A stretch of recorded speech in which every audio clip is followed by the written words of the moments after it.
Blurry friends of the earth, unite. Because we are united. Let me just fix that. You got some schmutz.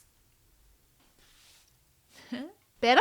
May your smudged pane visage and blend into the background superpower. Wow, superpowers. Energize your day. I am so pumped. And life in general, I suppose. Because it is a superpower. Super lame. Being invisible. Well, not invisible. It's not true invisibility. Because if it was invisibility, you'd be in like a Marvel movie or at least on the news.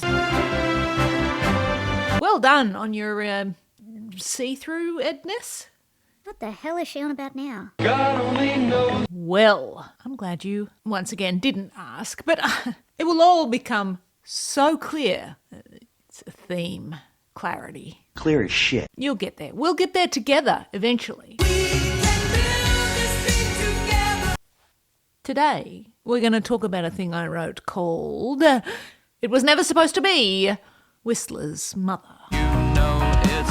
Some of us have been blessed with this, let's just call it the role of the blurry friend. Or the extra, the frame filler. Well, that would put me in the centre. I'd be like, here, maybe? The in the background person. Sometimes so blurry that you're not even entirely sure that it's a person. But that's you. That's me. That's you in the corner, being all blurry. Never the focus of attention. Never in focus, really. Oh, what? Never the centre of attention. Poor you. So sad. Chill. It's a joke. That was a joke, Joyce. Actually, not really, but totally. As I said, this is all going to become so clear. Clear as summer rain. So clear. I'm lost. At this point, you might be wondering, where's she going with this? I can't wait to find out.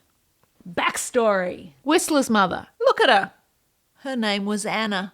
It was never supposed to be Whistler's mother. Did you know that's not what this painting is called? The artiste, Mrs. Whistler's son, what's his name? I've quite forgotten. Is it Brad? Tarquin? Algernon? James McNeill Whistler. Jimmy! Or, as they used to call him as a child, Jemmy. How cute is that? Anyway, James called it something different. Get a load of this. He called it arrangement in grey and black. It doesn't really matter what he called it because that's not what the public called it. Say my name. You know what I love about people? They're always looking for the shortcuts, the easy way. So James McNeill Whistler may say arrangement in grey and black, but what do the people want? We want Chili Willy. It's not arrangement in grey and black. That's Whistler's mum. And that's the name that stuck. Now tell me, do you think people calling it Whistler's mother was a thorn that stuck in Mrs. Whistler's son's side? You think he might have got a bit stroppy about that? I like to imagine that he did. Here's a quote. Take the picture of my mother, exhibited at the Royal Academy as an arrangement in grey and black. Now that is what it is. To me, it is interesting as a picture of my mother. But what can or ought the public to care about the identity of the portrait? Snotty little brat. I added my own inflections. Poetic license. For Whistler, he may have wanted the focus of that painting to be the style in which it was painted. I think he was part of the, what did they call it, the aesthetic movement? He was a tone and form guy. Like, that's what he wanted the focus to be, not the subject of the painting, which was his mama. James forgot that you cannot control how people will respond to art. He forgot that humans are, on the whole, incomprehensible. We could go down a rabbit hole here and talk about, the artist's intention versus the wild westedness of the public at large. Wild, wild west. But who's got time for that? Let's get on with this. We're walking. Let's not talk about James. He gets enough focus. Let's talk about the blur. Anna Whistler. The whole inspiration for the post this week was me reading a little thing about how Anna Whistler was never supposed to be the subject of the painting. It's a no-show. The person he was supposed to paint for that day just did not come. Now, as all blurs in the background know, if you get a chance to come into focus, you grab that little focus knob with both hands. Well, that's more like a wheel. But you turn it until people can see you. What was I saying? So Jimmy was commissioned to paint a 15-year-old girl by the name of Maggie Graham, the daughter of a parliamentarian. Do you wish further clarification? James is an American, but he was living in London at the time, hence the parliamentarian. There is no parliament in these United States. Now you're learning. This deadbeat teenager didn't show up, so Whistler, he says to his mum, who was living with him at the time, he says, Mummy, Mama, want to come out of the shadows and into the spotlight and sit for a portrait for me? I'd be ever so grateful. I do love you so. Who's your best boy? I'm projecting.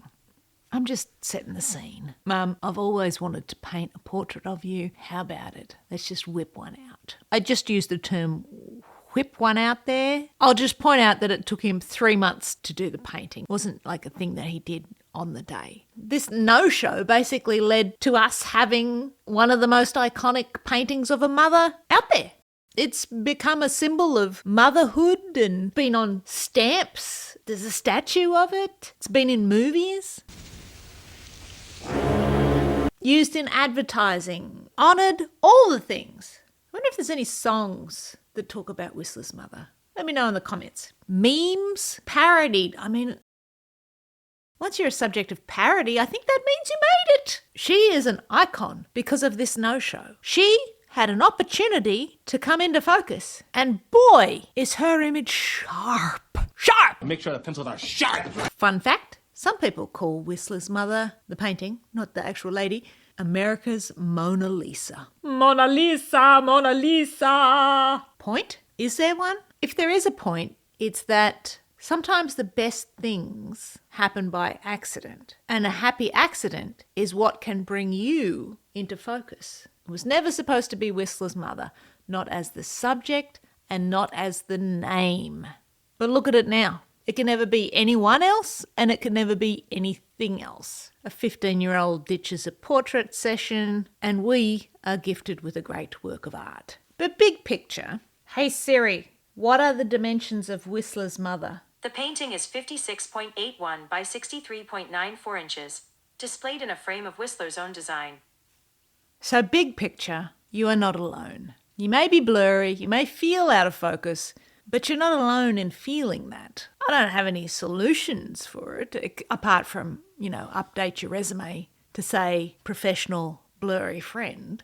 I don't know if that'll get you any work, but talking point? I'm not sure I entirely got to the point this week. How about you? Do you ever feel like you're a blurry friend? How does it make you feel? Would you prefer to come in sharp relief? Or do you like that you can remain anonymous, observing the world like a creepy spy? Don't be a creep. Or, when given the chance, do you stomp into the centre of frame and say, look at me, here I am? And if you suddenly are the centre of attention, do you leave room around the edges of your frame for other people? How big is your emotional canvas to hold more than your own ego? What does that mean? Janine, why do you ask so many questions that you have no answers to? Because that's what this channel's about. Talking useless talk. You talk too much. Actually, while we're on the subject, how do you view yourself? Are you working on maybe turning the dial on your own focus to see who you really are, to see what gives you clarity? Do you allow yourself to be seen clearly, or do you purposefully smudge things? Quit smudging! How do you see yourself? You know what? I'm going to end it here. It's one thing to be a mystery to people, to be the out-of-focus presence at the edge of a scene. But if nothing else, make sure that you can see yourself clearly before you go worrying about how others see you. There! Oh my God, I got to it. Finally, the point at the end. Thank you, Lord. Thank you, Tom York. And remember, you aren't a smudge. You're a diamond. Update, in the Cole Porter song, You're the Top, the painting, Whistler's Mother, is listed in the song. See you next week. I once had a job that involved photography and videography for advertising purposes. Or as my friend Sweet Baby Ray used to say, advertising. It was like organising and going to and being part of photo shoots, not as the subject, You see where I'm going with this. I would have to either sit in and help set the lighting, to help the photographer get the lighting right for when the actual star, the talent, came in. I'm talented. The second way this went was sometimes in the actual photo, if it was action-y thing and you needed some background colour or flavour, I would be the blurry friend in the photo. The out of focus person. I always look good in a blur. Side note, in the Blur v Oasis wars, I was Team Blur. Look at that, I do look good in a blur. So cheerful. I'm glad I was in a blur because I did not like the clothing that I was wearing. I would joke that I should add professional blurry friend to my resume. This is me setting the lighting for a photographer by the name of Dan Escobar, who is a legend. I am in Ned Overend's garage. Ned Overend is a mountain biking legend. Those bikes in that garage are legendary. Everyone around this photo shoot is a legend, except me. I'm setting the lighting. I do look good though. That's one of the best photos ever taken of me. I love it. I'm not blurry in this case, but I am setting, I think, the focal distance in this one. Don't ask me why I'm wearing the helmet. There's no way to make a bicycle helmet look cool, and this is very uncool.